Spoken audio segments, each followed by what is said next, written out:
დილამშვიდობისა. ეს საქართველოს პირველი არხია, თქვენ უყურებთ გადაცემას პირადი ექიმი მარი მალაზონია ჟესტურ ენაზე თარგმანი. ჩვენ ადამიანზე ვსაუბრობთ. ვსაუბრობთ ადამიანზე როგორც მთავარ ღირებულებაზე და ვსაუბრობთ ადამიანზე მისი განვითარების სხვადასხვა ეტაპზე.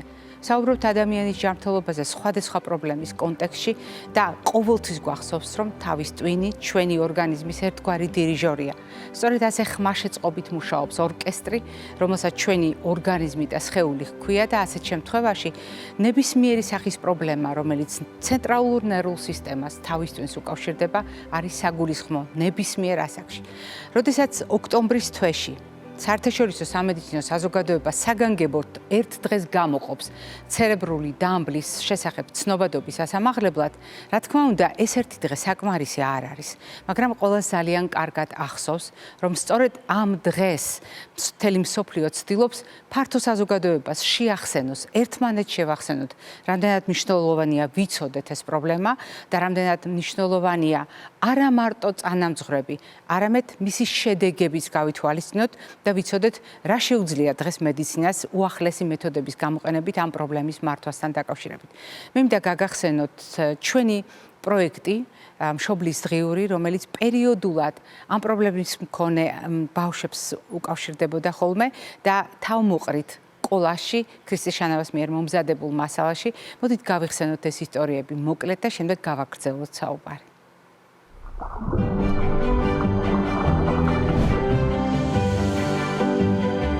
ორსულობიდანვე გვეუბნებოდნენ, რომ თავზე ჰქონდა პრობლემა. განვიცადე თან ძალიან, იმიტომ რომ რეალურად არ ვიცოდი რასთან ჰქონდა საქმე. 3 თვიდან დაეწყო კირას ეპილეფსიური გულყრები და მას შემდეგ ფაქტიურად განვითარების ძალიან ესეთი მყისიერი შეფერხება. პირველი ეტაპი ძალიან რთული იყო მართლა, იმიტომ რომ გარდა იმისა, რომ ბავშვს ჰქონდა გულყრები და ვერ ხვდებოდი საერთოდ რასთან ჰქონდა საქმე, რთული იყო, მაგრამ ამასთან ერთად ცხოვრება გიწევს და თავიდანვე რაღაცნაირად არ ვიცი, ალბათ ეს რაღაც უეცარმა ამ შოკმა მოახდინა, მაგრამ მივიღე ის, რომ ეს ჩემი ცხოვრებაა და უნდა მივხედო ბოლომდე. მე ვთვლი, რომ იმის მიუხედავად, რომ ყველანი გვერდში მედგნენ, მე ვთვლი, რომ ეს ძალა საკუთარ თავში მე თვითონ ვიპოვნე.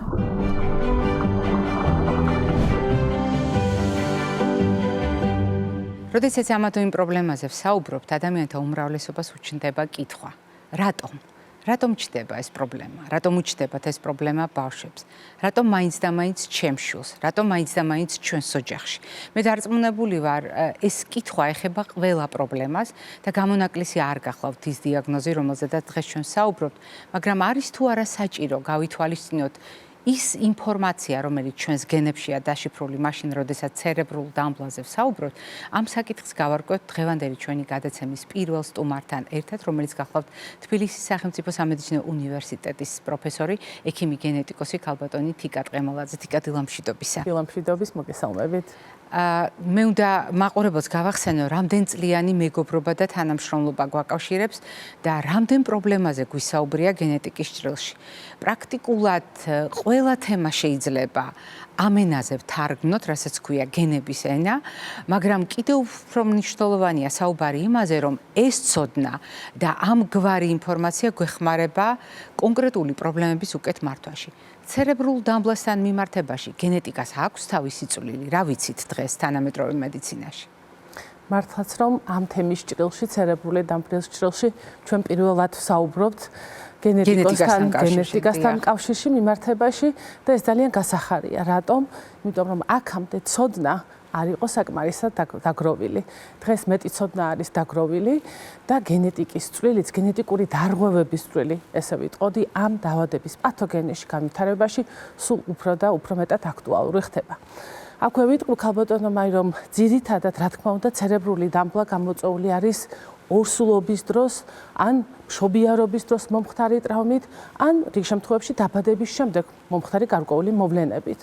თუმცა უახლესი რამოდენიმე კვლევით ჩატარებული შედეგებით გამოვლინდა, რომ ბავშვებს, პაციენტებს, რომელთაც აქვთ ცერებრული დამბლა ან ეგრეთ წოდებული ცერებრული დამბლის მსგავსი გამოვლინებები, რაც ვლინდება სპასტიურობით ქვედა ზედა კიდურებში, როდესაც ასეთ პაციენტებში ჩაატარეს გენეტიკური ანალიზები, აღმოჩნდა, რომ დაახლოებით 1/4, 1/3 შემთხვევებისა სხვადასხვა გენების დარღვევით, დაზიანებით იყო გამოწვეული და უფრო მეტად არის საინტერესო ის, რომ რიგი კონდიციები, გამოვლინებები, მიზეზები იყო კლინიკურად ქმედითი და დღეს მსოფლიო უკვე მომართული არის, რომ ასეთი გამოვლინების მქონე პაციენტებში მათ შესთავაზონ და რეკომენდაცია გაუწიონ ჩაიტარონ გენეტიკური ანალიზები.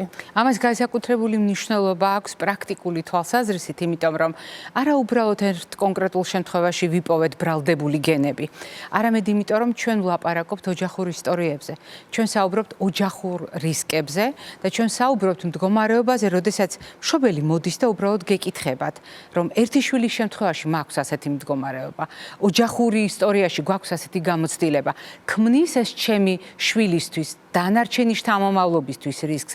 რამდენად არის ასეთ დროს ეს ცოდნა, პასუხის გამცემი აი ამ კითხვაზე, ამ მშობლების კითხვაზე? გადამწყვეტი იქნება, ვიტყოდი ქალბატონო მარი, იმიტომ რომ გენეტიკური ანალიზის ჩატარება და პასუხი თუ მოვიდა უარყოფითი, არაფერი არ გამოვლინდა. ესე იგი, ეს კიდევ ერთხელ დასტურებს იმას, რომ ბავშვის მდგომარეობა სხვადასხვა ცნობილი ტრაუმული თუ ესეთი ფაქტორით იყო გამოწვეული. მაგრამ თუ დაგვიდასტურდა გარკვეული ბრალეული გენი, აქ უკვე გააჩნია რა გენი არის, შეიძლება ამ გენის დროს რისკი მომავალ შვილზე, შემდგომ შვილზე საერთოდ არ იყოს. და ჩვენ ამას ოჯახს ვეუბნებით და მათ უხარიათ უკვე შიშის გარეშე შეუძლიათ და შიშის გარეშე გააჩენენ შემდგომ შვილებს და თუ ისეთი გენია, სადაც არის განმეორების რისკი, დღევანდელი ტექნოლოგიების გამოყენებით უკვე პრევენცია სრულად არის შესაძლებელი და ესეც ძალიან დიდი წინგადადგმული ნაბიჯი არის ამ ოჯახების კეთილდღეობის. რეალურად რაც ახლა თქვენ ბრძანეთ, ეს არის ერთი მხრივ ძალიან სასიამოვნო და სასიხარულო მტკიცებითი მედიცინის მიღწევა, მაგრამ მეორე მხრივ არის ძალიან პრაქტიკული, პოზიტიური, იმედით ახსავს გზავნილი მშობლებისთვის, ოჯახებისთვის, რომელთაც ორივე შემთხვევაში მოვლენათა ორივე სცენარისთვის მათ შეიძლება ჰქონდეთ გამოსავალი, კარგი გამოსავალი, რომელიც არ შეაშინებს მომავალთან დაკავშირებით და მომავალ შვილოსნობასთან დაკავშირებით. თუმცა მე მინდა ვისარგებლო შემთხვევით, რადგან თქვენ დღეს ჩვენი სტუმარი ბრძანდებით და მაყურებელს ვუთხრა, რომ ძალიან ხშირად ჩვენი მაყურებელი განებივრებულია, რომ სწორედ ამ ეთერში, ამ გადაცემაში რაღაცას ყვებით პირველად, რაღაცას უზიარებთ პირველად. ეს გადაცემა არის ოჯახი ჩვენი კოლეგებისთვის, ყველასთვის, ყველა ექიმისთვის, ვინც თავის მრავალწლიან გამოცდილებას საზოგადოებას უზიარებს. ამიტომ ალბათ ძალიან ლოგიკურია, რომ დღეს ჩვენ უნდა ვთქვათ იმაზე, რასაც ჩვენი გადაცემიდან შეიტყობს მაყურებელი და რაც საქართველოსთვის არის, მთელი ქვეყნისთვის არის ძალიან დიდი სიახლე და მე არ მოვყვები ამის შესახებ. მოდით თქვენ ბრძანეთ, რა კვლევაზეა ლაპარაკი და რატომ არის მნიშვნელოვანი, რომ საერთაშორისო მასშტაბით ასეთი მნიშვნელოვანი კვლევა საქართველოსაც დაუკავშირდა. გმადლობთ გამოთქმული ინტერესისთვის და მართლაც მოხარული ვარ, რომ თქვენს ეთერში გავაჟღერებ ამ ჩვენი საერთაშორისო კვლევის შესახებ. ეს კვლევა მოიცავს, რა თქმა უნდა, უცხოელი კოლეგების მხარდაჭერით და მათი ინტერესი დევს ამაში, ისევე როგორც ჩვენი საქართველოსი, მოიცავს ცერებრული დამბლის მქონე ბავშვების გენეტიკურ ანალიზს. სრულიად უსასყიდლოდ. კვლევის მრავალი საიტი არის უკვე გახსნილი თბილისში და კლინიკების მომართვიანობიდან გამომდინარე, შეგვიძლია კიდევ უფრო მეტი საიტი გავხსნათ, სადაც მოხდება პაციენტების შეფასება, სპეციალური კითხვარების შეშობა, ინფორმირებული თანხმობის ხელმოწერა, რა თქმა უნდა, ოჯახის მხრიდან და კლინიკის მხრიდან და ჩვენ მთელი მომდევნო 20-26 წლის ბოლომდე საშუალება გვაქვს, რომ ქართულ პაციენტებს, ბავშვებს პედიატრიულ ასაკზე არის აქ საუბარი, პრაქტიკულად 0-დან 18 წლამდე უსასყიდლოდ შევთავაზოთ გენეტიკური ანალიზები, რაც მოიცავს ბავშვი, დედა და მამა, ტრიოს ეძახით, ტრიო ეგზომის ექვენირება, რაც გულისხმობს სრულად დღეისთვის ცნობილი ყველა გენის გაანალიზებას. და აქვე ვიტყვი, რომ ტრიოს ანალიზს გაცილებით უფრო მეტი დიაგნოსტიკური ღირებულება აქვს, ვიდრე სოლო, მხოლოდ ბავშვი და აქვე მოხდება იმის ნახვაც, რომ თუ რომელიმე გენი არის დაზიანებული, ეს გადმოცემული არის თუ არა მშობლისგან, რისკი არის თუ არ არის და უფრო სრულყოფილი კვლევა ტარდება და მოგეხსენებათ, რომ გენეტიკური ანალიზები საკმაოდ ძვირად ღირებულია და ხშირად ეს ბარიერს გვიქმნის ჩვენ დავსვათ დიაგნოზი და ვიტყვი, რომ ფანტასტიკური შესაძლებლობა გვაქვს საქართველოში მომდევნო 1 წლის განმავლობაში ჩვენს მოქალაქეებს, ჩვენს საყვარელ ბავშვებს ამ კვლევით ვასარგებლოთ. ძალიან მნიშვნელოვანია სწორედ ეს ფრაზა და მე სიმართლე გითხრათ, როდესაც თქვენ დაიწყეთ კვლევის შესახებ თხრობა, ვაპირებდი, რომ აი ამ სიტყვათა შეთანხმებაზე გამეკეთებინა აქცენტი. რატომ? როდესაც ჩვენ საუბრობთ თანამედროვე რეალობაში გენეტიკურ კვლევებზე, მე ვფიქრობ, ამას არ ჭირდება პროფესიული განათლება, ფართო საზოგადოებამაც ძალიან კარგად იცის უკვე, რამდენად ხელმისაწვდომია ეს ფართო საზოგადოებისთვის. სამწუხაროდ არა. და ეს არის ძალიან დიდი ფუფუნება, როდესაც კონკრეტულ შემთხვევაში ზოგჯერ იძულებულია ოჯახი, რომ ასეთი კვლევა ჩაიტაროს საკმაოდ სერიოზული შეჭირვებით. როდესაც საუბრობთ შესაძლებლობაზე, სადაც მარტო ბავშვის კვლევაზე კი არ არის ლაპარაკი, ცერებრული დამბლის დიაგნოზის მქონე ბავშვზეა ლაპარაკი. 0-დან 18 წლამდე ეს არის ძალიან დიდი დიაპაზონი და დიდი ჯგუფი, პრაქტიკულად ყველა ბავშვზეა ლაპარაკი. გარდა ამისა, შეფასდეს დედაც და მამაც და თქვენ ძალიან კარგად განმარტეთ, რამდენად მნიშვნელოვანია აი ამ ისტორიული ბმის დანახვა, იმიტომ რომ ცალკე განმარტოებით ბავშვი შეიძლება იყოს მეტყველი რაღაც თვალსაზრისით გენების ჭრილში, მაგრამ არ ვიცოდეთ ამაში დედის და მამის წილი მონაწილეობის თვალსაზრისით, არა ბრალი, არა წვლილი, არამედ წილი იმ პროცესებში რაც ხდება. მაგრამ, როდესაც ჩვენ ვამბობთ, რომ 1 წელი გაგრძელდება ეს, რას ველოდებით აქედან? ეს არის ძალიან მნიშვნელოვანი, იმიტომ რომ ერთია, როდესაც არსებობს სამეცნიერო ინტერესი.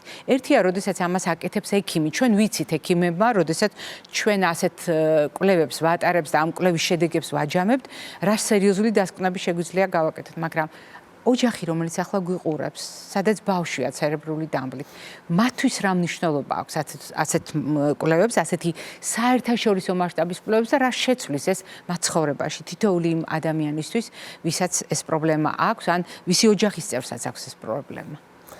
მაგალითისთვის ვახსენებ, რომ 2024 წელს ახალი კვლევა გამოქვეყნდა, სადაც 1800-ზე მეტი ცერებრული დამბლის პაციენტი იყო შესწავლილი, სადაც 27%-ს გენეტიკური მიზეზი დაუდასტურდა და დაახლოებით 8%-ში ეს შედეგი იყო კლინიკურად ქმედითი.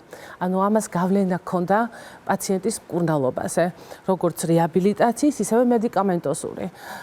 დამეთანხმებით, რომ 8% ამ კვლევის შედეგად მცირე მაჩვენებელი არ არის 10%. ნამდვილად. ჩვენ მსგავს შედეგს დაახლოებით ჩვენ კოჰორტაში ველოდებით და ჩვენ პაციენტების რაოდენობაში შეზღუდული არ ვართ, ანუ ამ წლის განმავლობაში ულიმიტო რაოდენობის პაციენტები შეგვიძლია ჩავრთოთ და ოჯახები. და როდესაც კვლევა დასრულდება, მე მოხდება მონაცემების გაანალიზება, შეკრება, კლინიკური კორელაცია და გენეტიკური მიზეზები ვისთანაც რა დადასტურდა. და ამ კვლევის შედეგებს, რა თქმა უნდა, ჩვენ აუცილებლად საერთაშორისო მაღალი რანგის სამეცნიერო ჟურნალებში გამოვაქვეყნებთ და ყველა ოჯახი მიიღებს კვლევის დასრულების შემდეგ მის დასკვნას, სადაც შესაბამისი გენეტიკური ანალიზის შედეგი ეწერება და მე მგონია, რომ ეს საქართველოსთვის ძალიან დიდი როგორც სამეცნიერო, ისევე სამედიცინო პრაქტიკული კლინიკური მნიშვნელობა ექნება, როდესაც შედეგები შეიკრიბება და შეჯამდება და ჩვენ ნახავთ საინტერესოა რა შედეგები იქნება საბოლოო ჯამში. და მე დავამატებდი, რომ სოციალური დატვირთვაც აქვს ამ ყველაფერს, კვლევასაც და მის შედეგებსაც. მით უფრო რომ ასევე დავაზუსტებ კიდევ ერთ საკითხს, თქვენ რამდენჯერმე ახსენეთ მიმდინა 1 წელი, იგულისხმება 2006 წელი სრულად და არა წელი რომელიც ახლა სრულდება 2025, ანუ 2026 წელი დეკემბრის ბოლომდე. დიახ, ბოლომდე ეს იმას ნიშნავს, რომ ყველას, ვისაც ეს დიაგნოზი აქვს და ყველა იმ ოჯახში, სადაც მსგავსი დიაგნოზის მქონე ადამიანია 0-დან 18 წლამდე, აქვს შესაძლებლობა, რომ ეს ინფორმაცია მიიღოს და ეს ძალიან სერიოზული შესაძლებლობა. თუმცა ამავე დროს მე ვიტოვებ იმის იმედსაც, რომ როდესაც იქნება შედეგები და როდესაც ჩვენ გვექნება შესაბამისი დასკვნები, როგორც ახლა კვლევის შესახებ მოვუყევით ჩვენს მაყურებელს და ქართულ საზოგადოებას პირველად, ასევე გავუზიარებთ შედეგებს. მე ძალიან მაინტერესებს თქვენი პირადი შეფასება უკვე იმ მონაცემების, რომელიც ხელთ გექნებათ. დიდი მადლობა თიკა ჩვენთან სტუმრობისთვის, მადლობა ძალიან საინტერესო ინფორმაციის გაზიარებისთვის. მაყურებელს შევახსენებთ, დღევანდელი ჩვენი გადაცემის პირველი სტუმარი გახდა თბილისის სახელმწიფო სამედიცინო უნივერსიტეტის პროფესორი, ექიმი გენეტიკოსი თიკა ტყემალაძე. ჩვენ არ გემშვიდობებით, რასაკვირველია, გადაცემა გრძელდება და წინ გველოდება ქრისტის შანავას სიუჟეტი რუბრიკიდან მშობლის დღიური, რომელიც დღევანდელ გადაცემასთან მჭიდროდ არის დაკავშირებული და თემატურია.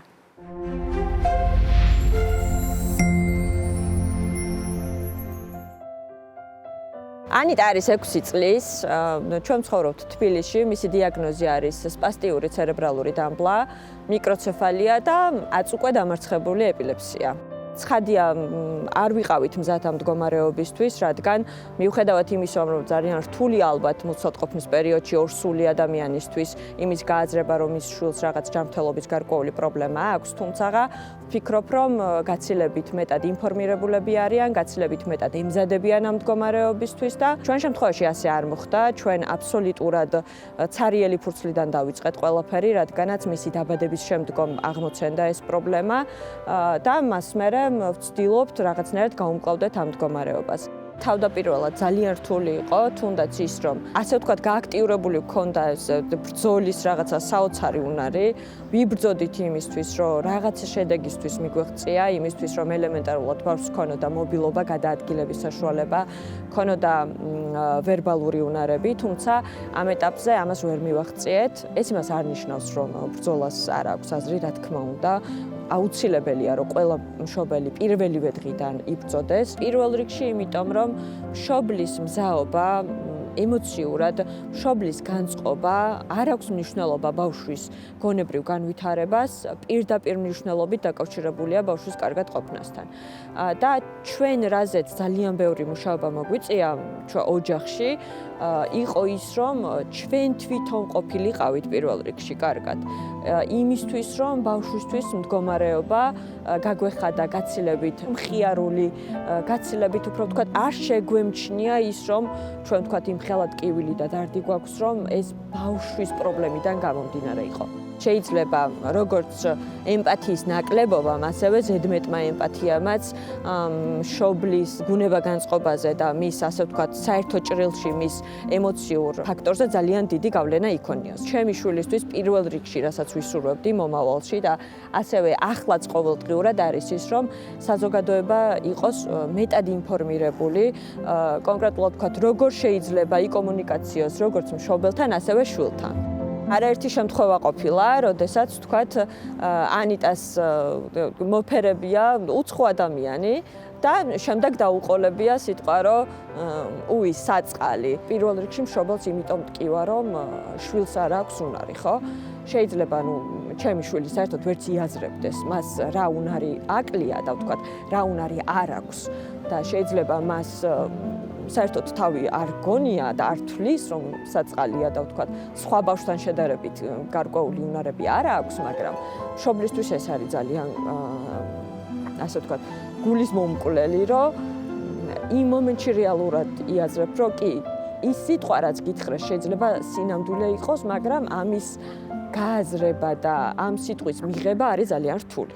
მე მინდა იმ მშობლებისთვის თქვა, ვინც ვთქვათ, ახლა დაიწყო, ვინც ახლა შეეჩეხა ამ წუთას ამ პრობლემას, რომ ამას სჭირდება მუშაობა. ეს არ მოდის მაშინვე, თუმცა მე საკუთარ თავზე შემიძლია ის თქვა, რომ მე ვარ ის ადამიანი, ვინც ანიტას ჯანმრთელობის მდგომარეობის შემდეგ ძალიან ბევრი კარგი რამე აღმოაჩინე ამ სამყაროში და ანიტას შემდეგ გავიაზრეთ თურმე როგორ შეიძლება პატარა რაღაცეებით თკბობა ცხოვრებაში და მინდა რომ ყველა მშობელი მივიდეს ამ მდგომარეობამდე, მინდა რომ ყველა მშობელმა გაიაზროს ის რომ ცხოვრება არ არის მხოლოდ გარკვეული დიაგნოზი და რომ ამ დიაგნოზთან ერთად შეიძლება იცხოვრო ბედნიერად და ადაპტირდე შენი შესაძლებლობების ფარგლებში.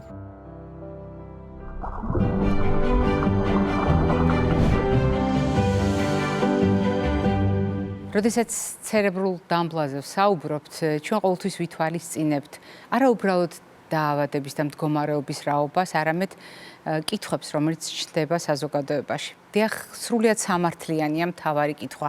როგორ მართავთ ამ პრობლემას და ყოველთვის ოჯახს აქვს მთავარი კითხვა, რა არის სიახლე ამ დაავადების მართვაში. შესაბამისად, ჩვენი გადაცემის შემდეგი ბლოკი სწორედ ამ მიმართულებით საუბარს ეძღვნება და ჩვენი სტუმარი გახლავთ ბავშვთა ნევროლოგი პროფესორი ქალბატონი სოფო ტატიშვილი. სოფო, დილამშვიდობისა. დილამშვიდობის. თქვენ ხართ ჩვენი გადაცემის ძალიან დიდი ხნის მეგობარი და ძალიან ბევრ საკითხზე გვისაუბრია ჩვენ ბავშვთა ნევროლოგიიდან. რასაკვირველია, ცერებრულ დამბლაზეც არაერთხელ გვისაუბრია, მაგრამ დღევანდელი ჩვენი საუბარი არ არის განმარტება, არ არის აღწერა, არ არის ის რუტინული ინფორმაცია, რომელიც ძალიან ბევრჯერ გავუზიარეთ მაყურებელს. დღეს ჩვენ საუბრობთ თანამედროვე მედიცინამ რა იცის ახალი იმისთვის, რომ უფრო უკეთ მართოს ეს მდგომარეობა. ამას ფიქრობ გადამწყვეტი მნიშვნელობა აქვს ოჯახებისათვის, მშობლებისთვის, რომელთაც ყველაზე მეტად აქვს ყველაზე ხშირად დასმული შეკითხვები.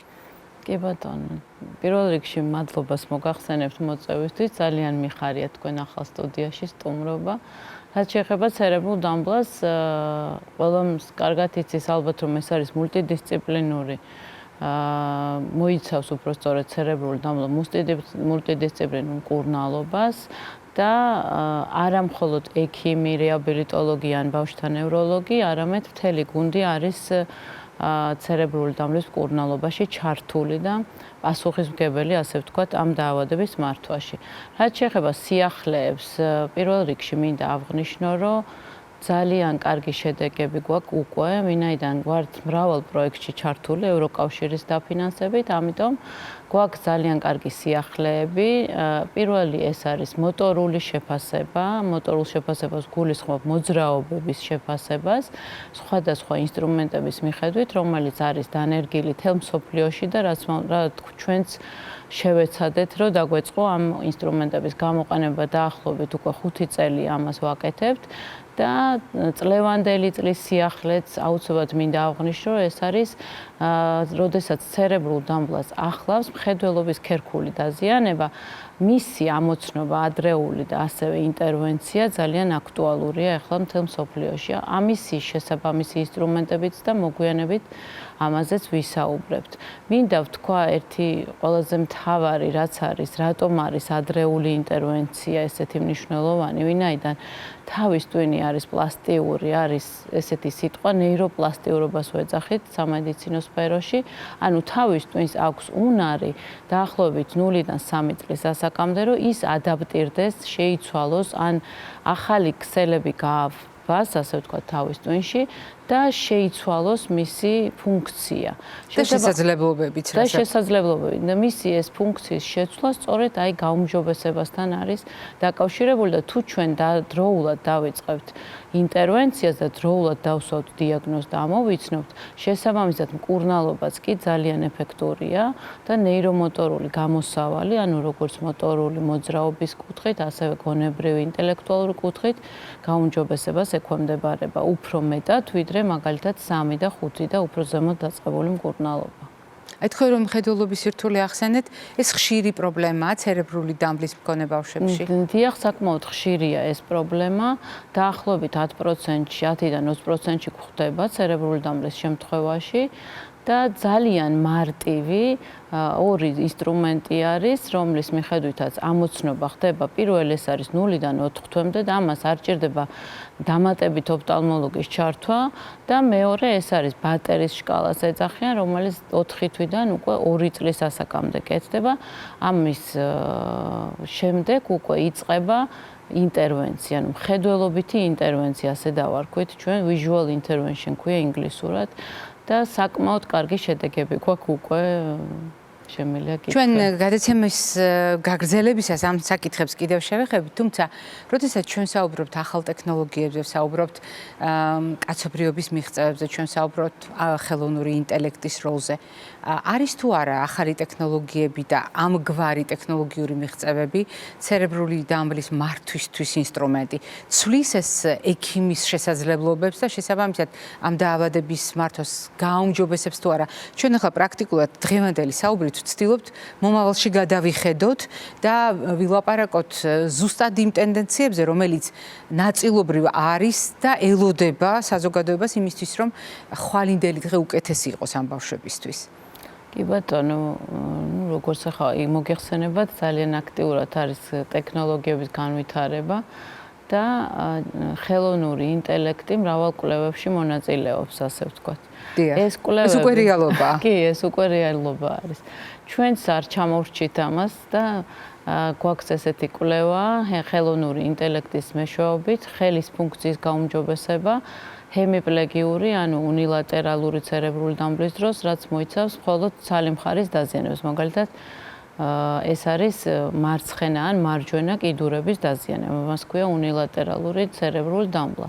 და გვაქვს ესეთი პროექტი, რომლის დროსაც უშუალოდ ხელოვნური ინტელექტი მონაწილეობს, ის უგეგმავს ფიზიკურ აქტივობას ხელის ფუნქციის თვალსაზრისით და სახლში ეს პაციენტი, ბავშვი ასრულებს ამ დავალებებს. და ეს ორი ძირითადი ეტაპისგან შედგება, ეს არის პირველი ობსერვაციული, ანუ დაკვირვება და შეფასებას მოიცავს და მეორე უკვე რეაბილიტაციური. და ამ რეაბილიტაციაში ზუსტად ხელოვნური ინტელექტი მონაწილეობს.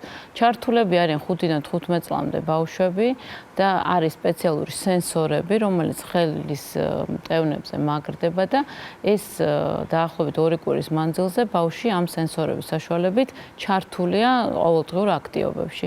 ამ შედეგებს ხელოვნური ინტელექტი იწერს და შემდეგ უგეგმავს ამის მიხედვით, რა აქტივობა უნდა შეასრულოს, ისე რომ ორივე ხელი იყოს ჩართული.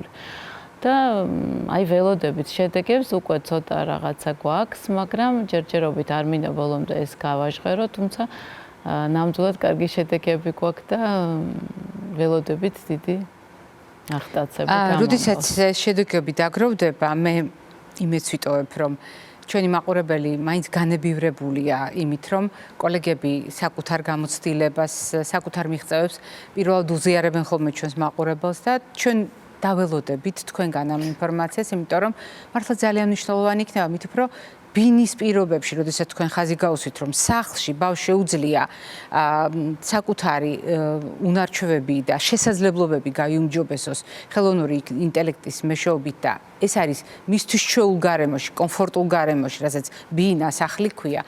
რა თქმა უნდა, ამას ძალიან დიდი მნიშვნელობა აქვს. ჩვენ გავაგრძელებთ ამ თემაზე საუბარს, მაგრამ გავაგრძელებთ დამხმარე საშუალებების გამოყენებასთან დაკავშირებული მსჯელობითაც ხანმოკლე ტიხრის შემდეგ.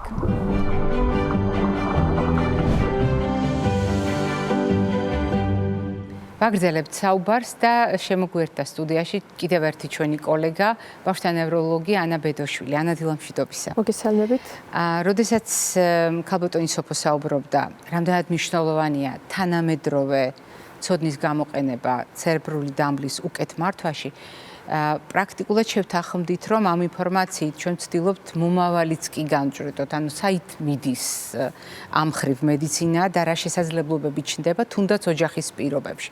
მაგრამ როდესაც ვამბობთ ელემენტარული სამარჯვების გამოყენებაზე, თუნდაც შეფასებისთვის, თუნდაც მდგომარეობის უკეთ მართვისთვის, ყველაზე მეტად პრაქტიკაში რომელ ხელმისაწვდომ საშუალებებს იყენებთ, რომელიც მე სიმართლე გითხრათ ძალიან მომწონს, რომ არის ახლა ჩვენ სტუდიაში. კიდევ ერთხელ მოგესალმებით, მადლობას მოგახსენებთ მოწვევისთვის. თანამედროვე მიდგომები მოიცავს შემდეგს რომ ოჯახი აქტიურად უნდა იყოს ჩართული ბავშვის ინტერვენციაში.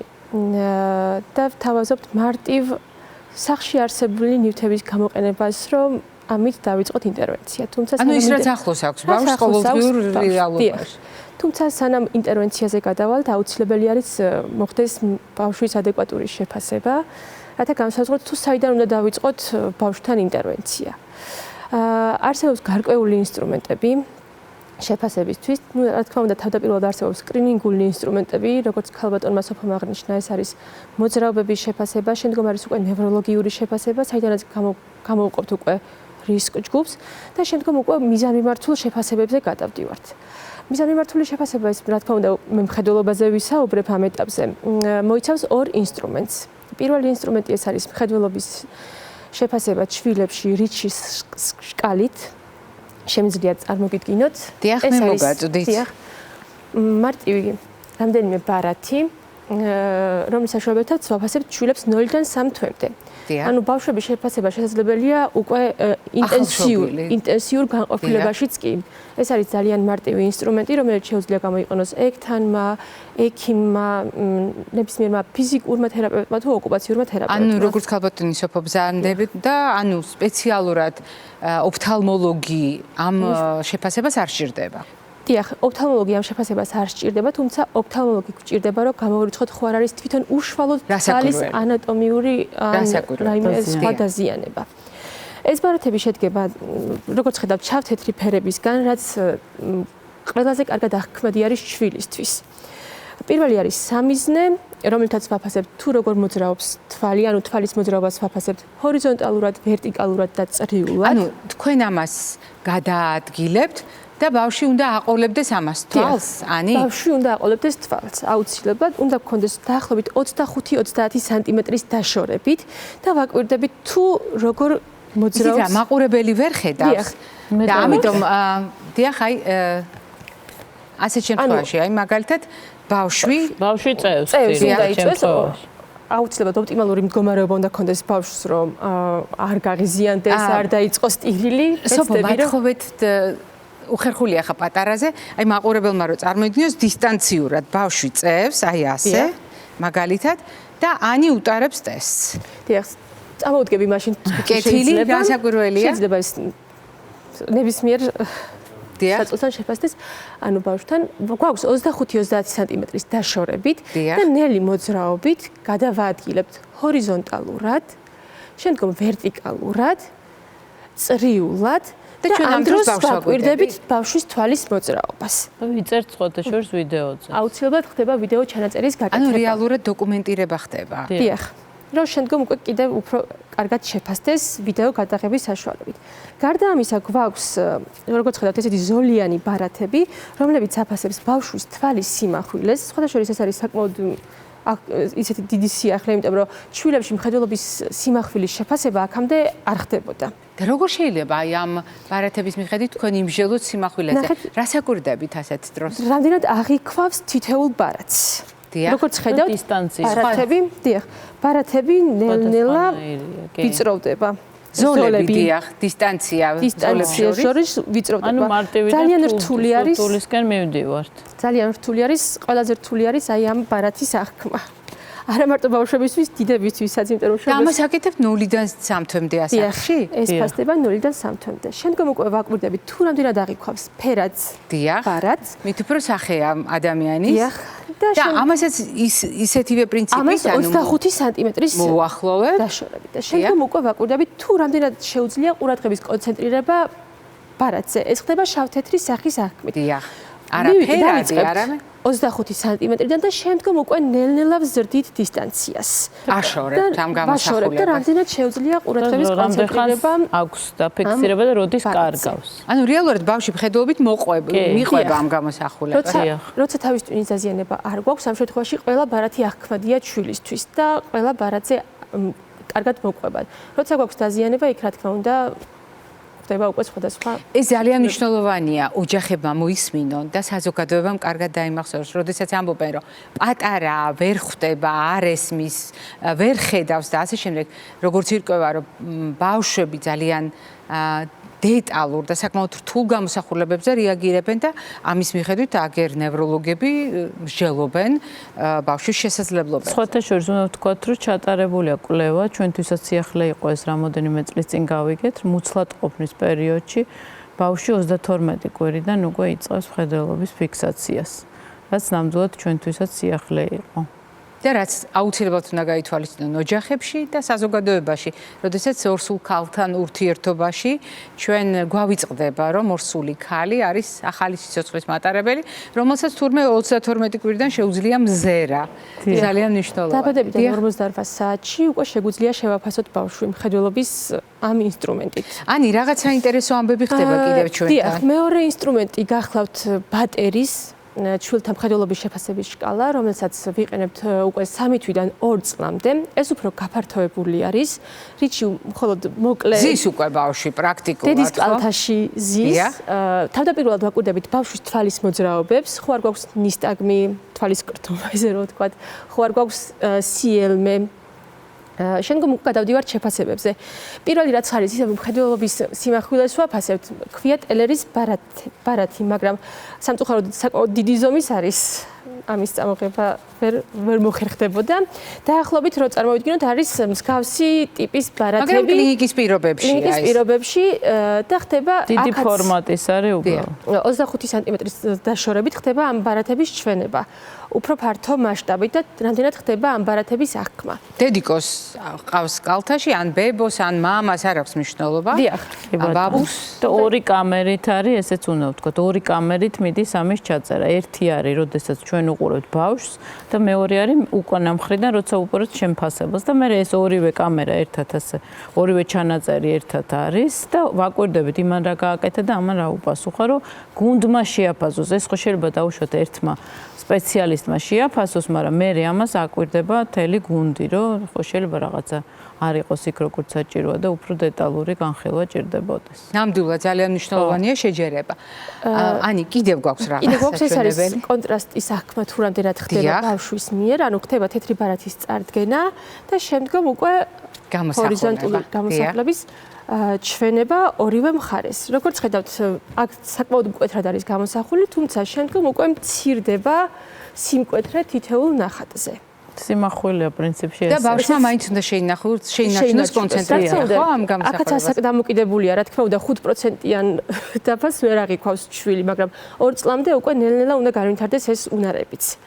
გარდა ამისა, გვაქვს მხედველობის ველის შეფასება, ხდება გარკვეული შავ-თეთრი საგნის ან ფერადი საგნის წარდგენა წინ, მზერის ფიქსაცია, ხდება მხედველობის არეში შემოტანა სხვა საგნის და რამდენად ხდება ამ როდის მოახერხებს დაფიქსირებას. ანუ რეალურად რაღაცა მიტაცა მისი მზერა, მაგრამ პარალელურად ჩნდება ახალი ინფორმაცია და მიაქცევს თუ არა ამას ბავშვი ყურადღებას, ამას აფასებ. კი ბატონო. გარდა ამისა, ვაფასებთ რამდენად ახერხებს ჰორიზონტალურ და ვერტიკალურ გაყოლებას ბავშვის საგანზე და ყველაზე მნიშვნელოვანი რაც არის ამ ტესტში არის, რამდენად ხდება მშობლის სახის აღქმა. ანუ ბავშვი როცა ზის კალთაში, ისე 25 სანტიმეტრის დაშორებით დედას ვთხოვთ, რომ მიუახლოვდეს ჯერ ემოციების და ვერბალური კომუნიკაციის გარეშე, თუ ამ ყოლაფრის გარეშე ხდება აღქმა, რა თქმა უნდა, ეს ჩვენთვის კარგია, თუმცა შემდგომ თუ არ ხდება, ჯერ შემოგვაქვს ემოცია, დაუშვათ ვთხოვთ, რომ გაუღიმოს შვილს და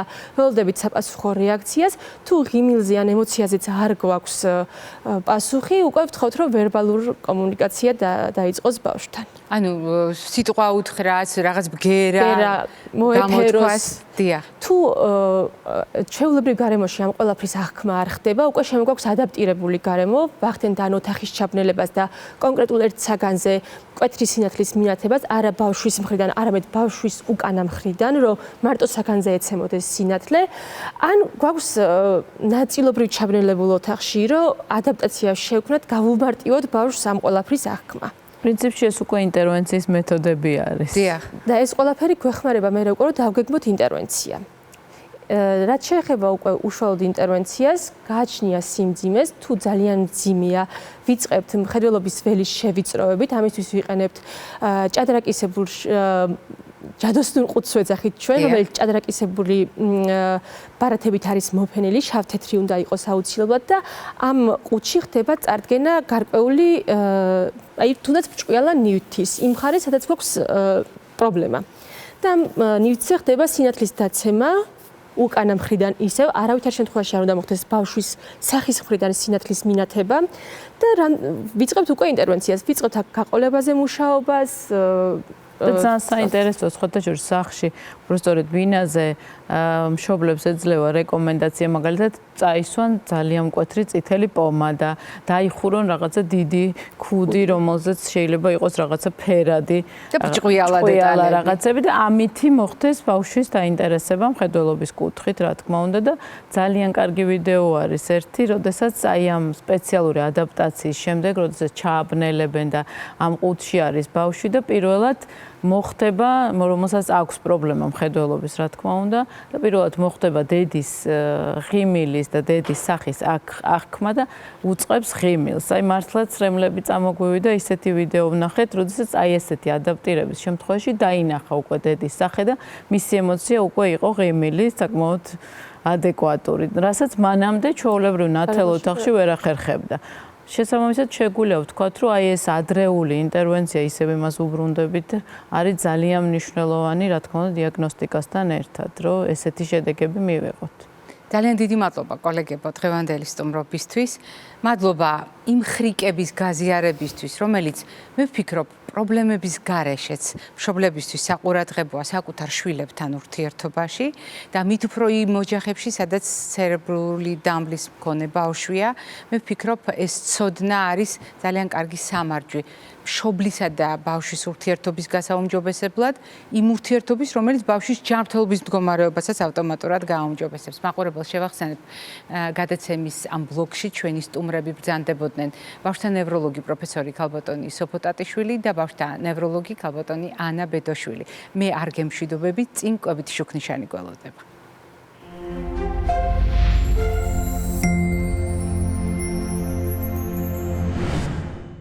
კვებით შუქნიშანზე საუბარს ყოველთვის თეფშით ვიწყებ. და თქვენ ძალიან კარგად იცით რატომ და სიმართლე გითხრათ, ამ პრინციპის შეცვლას არ ვაპირებ იმ მარტივი მიზეზის გამო, რომ ეს არის კონცეფცია, რომელიც 2011 წლიდან ჩვენი გადაცემის განუყოფელი ნაწილია და სწორედ მას შემდეგ, რაც პირველად ადაპტაცია მოახერხე ქართულ ენაზე ამ რეკომენდაციების, ეს სიმბოლო იქცა ერთგვარად ჩვენი რეკომენდაციების თავმოყრის კარგ შესაძლებლობას. როდესაც ერთ თეფშზე შეგვიძლია დავატიოთ, არა უბრალოდ ხუთი ფერის ხუთი ჯგუფის პროდუქტი, არამედ მრავალფეროვანი რეკომენდაციები სხვადასხვა პრობლემასთან მიმართებაში. დიახ, დღიური რაციონის ნახევარი ჩვენ ვამბობთ, რომ უნდა იყოს ბოსტნეული და ხილი, ბევრი ბოსტნეული. აუცილებლად გავითვალისწინოთ, რომ მეორე ნახევარი გულისხმობს მარცვლეულ ბურღულეულის კომბინაციას ცილოვან კომპონენტთან, ამასთან მარცვლეულ ბურღულეულის უპირატესობით და მთლიანი მარცვლეულის სასარგებლო კომბინაცია, მაგალითად მჭლე ცილასთან. ეს არის ის პრინციპები, რომელსაც სისტემატურად ვუბრუნდებით, მაგრამ როდესაც ჩვენ საუბრობთ კონკრეტულ დიაგნოზზე, ჩვენ გვაქვს გასათვალისწინებელი ბევრი რამ. დღეს მე ცერებრულ დამბლასთან დაკავშირებით მინდა გითხრათ რისკების შესახებ. მაგალითად, ცერებრული დამბლის მქონე ბავშვებს უჭირთ რამდენიმე საკითხთან ადაპტაცია. როგორც იგრძნობა, ამ ბავშვებს უჭირთ სითხის ადეკვატური მოხმარება. ეს ბავშვები ნაკლებად მოძრაობენ, ამ ბავშვებს აქვს ტენდენცია ყაბზობის, ამ ბავშვებს შეიძლება ჰქონდეთ საკვებ-რაციონში ნაკლები მცენარეული ბოჭკო და მათ შეიძლება ჰქონდეთ შეცვლილი მიკრობიომი და მიკრობიოტა. რატომ არის ეს ყველაფერი მნიშვნელოვანი? აღმოჩნდა, რომ ჩამოთვლილი 5 ფაქტორიდან ყაბზობას შეიძლება განაპირობებდეს დანარჩენი 4-ვე. და ასეთ შემთხვევაში ჩვენ გვჭირდება ბავშვის მოძრაობაზე და გააქტიურებაზე ზრუნვა, ბავშვის ადეკვატურ მომარაგებაზე ზრუნვა, როდესაც სითხეზე და წყალზე ვლაპარაკობთ. იმაზე ფიქრი, როგორ შეიძლება მაქსიმალურად უზრუნველყოთ მისი ორგანიზმი მცენარეული ბოჭკოთი და გამოვასწოროთ ნაწლავის მდგომარეობა. მოდით გადავინაცვლოთ ახლა წითელ ზონაში და ერთად შევხედოთ, რა გამოჩნდება ეკრანზე. ეკრანზე გამოჩნდება ყველა ის პროდუქტი, რომელიც თქვენ ძალიან კარგად იცით და როდესაც ამ პროდუქტებზე ვსაუბრობთ, დიახ, მაწონი, რომელიც ძალიან წაადგება ჩვენი ნაწლავის ჯანმრთელობას. მაგალითად, სხვადასხვა სახის ბოსტნეული, მათ შორის ყველასათვის კარგად ნაცნობი მწვანე პროდუქტები, როგორიც არის მაგალითად სალათის ფოთოლი, მაგალითად ბროკოლი. ეს მხოლოდ მაგალითებია, ნიმუშებია. ან შეიძლება იყოს სხვადასხვა სახის კენკროვანი, როგორც ძალიან კარგი არჩევანი, იმისთვის რომ მაქსიმალურად სასარგებლო ანტიოქსიდანტებით, ვიტამინებით, მინერალებით დაიტვირთოს ბავშვის ორგანიზმი. ეს არის ზოგადი რეკომენდაცია, რომელსაც როგორც მაგალითად მოვიყვანდი კომბინაციისთვის, კარგი კომბინაციისთვის პრაქტიკულად ჯანმრთელი ბავშვის შემთხვევაში. ცერებრული დამბლის დროს ბავშვს იგივე არჩევანი სჭირდება, რასაკვირველია სჭირდება. პირიქით, უფრო მეტიც ამ ბავშვებს ხშირ შემთხვევაში სჭირდებათ კონკრეტული ნივთიერებების დანაკლისის შევსება და ჩვენ გვჭირდება ზრუნვა არა უბრალოდ კონკრეტული პროდუქტების არჩევაზე, არამედ ამ პროდუქტების მომზადების წესზე ფიქრიც. დიახ, ჩვენ ლაპარაკობთ კონკრეტულ საკვებზე, რომელიც ძალიან მდიდარია ამა თუ იმ ნივთიერებით. მაგრამ თუ დავაზუსტებთ, ბავშვებს შეუძლიათ ამ პროდუქტების ადეკვატურად მირთმევა. ზოგიერთ შემთხვევაში ჩვენ გვჭირდება ადაპტაცია და ადაპტაცია გვჭირდება ერთი მარტივი მიზეზის გამო. ჩვენ გვჭირდება ისეთი ფორმით მივაწოდოთ ეს საკვები პროდუქტები ბავშვებს, რომ მაქსიმალურად შეითვისონ ყველა ის სასარგებლო ნივთიერება, რაც პროდუქტებშია დაშიფრული. და აი ასეთ შემთხვევაში ჩვენ გვახსენდება მაგალითად ფაფა, გვახსენდება პიურე, კრემსუპი, სმუზი, რა თქმა უნდა წვენი. მოდით განვასხვაოთ ერთმანეთისგან. მე ვფიქრობ, რომ მეტნაკლებად პიურე, კრემსუპი ამის შესახებ საზოგადოება ინფორმირებულია ჩვენი გადაცემიდან, თუმცა მოდით გავმიჯნოთ ერთმანეთისგან წვენი და სმუზი. წვენი ეს არის ნებისმიერი პროდუქტის გამონაწვლილი, როდესაც მთლიანად მოცილებული აქვს რბილობი და დარჩენილია თხევადი მასა. მაგრამ როდესაც ჩვენ საუბრობთ სმუზის შესახებ, სმუზი ეს არის პრაქტიკულად უკიდურესად დაქუცმაცებული პროდუქტი, რომელშიც რბილობის ნაწილი და დიდი ნაწილი შეიძლება იყოს დარჩენილი. რა თქმა უნდა, ასეთი ერთგვაროვანი ფორმით შეთავაზებული პროდუქტი ბევრად მისაღებია, მაგრამ აქ ჩნდება მთავარი კითხვა. კითხვა, რომელსაც ჩვენ უნდა გავცეთ პასუხი მტკიცებულებების შესაბამისად. მაგალითად, რა ჯობს ბავშვისთვის ხილის შეთავაზება თუ წვენის შეთავაზება? ამ დილემის წინაშე ხშირად არიან მშობლები.